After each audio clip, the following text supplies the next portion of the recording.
ঘন্টার উপর হয়ে গেছে, আগুন তো কেউ নিভাইতে পারতেছে না। ঘরবাড়ি সামনের ঘরবাড়ি ভাঙতে যে অনেক আহত হয়ে গেছে গা ভাই। আগুনটা মূলত সিলিন্ডারের গ্যাসে লাগছে আগুনটা।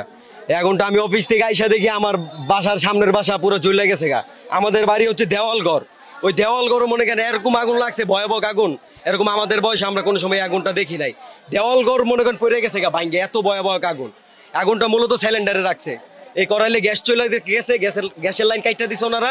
গ্যাসের লাইন কাটটা দেওয়ার পরে প্রত্যেকটা রুমে রুমে, যার রুমে প্লেট নাই ও সিলিন্ডার কিনছে। এই সিলিন্ডারের কারণেই এই আগুনটা ভয়াবহ অনেক দূরে ছড়াই গেছে।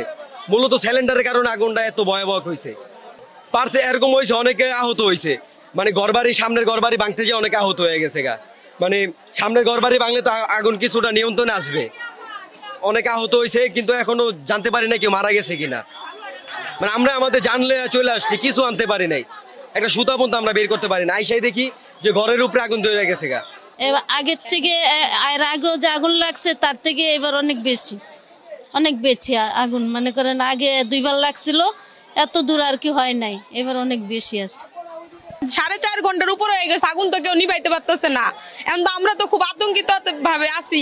এখন আমরা কি করবো বলেন? আগুন তো আমাদের দেখা যাইতেছে যে এদিকে আইসা পড়তেছে, আগুন নিভাইতে কেউ পারতেছে না। 4.5 ঘন্টার উপরে হয়ে গেছে, আগুন লাগছে।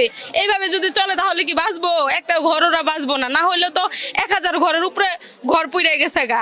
এখন তো আমরাই মানে ভয়ের ভিতরে আছি, ঠিক আছে? আমরাই তো এখন ভয়ের ভিতরে আছি। 5:15 আগুন লাগছে, এখন রাত্রে 8টা 8:30 বাজে গেছে, এখনো পর্যন্ত আগুন নিয়ন্ত্রণে আসে নাই কা। এখনো পর্যন্ত আগুন জ্বলতেই আছে। হ্যাঁ।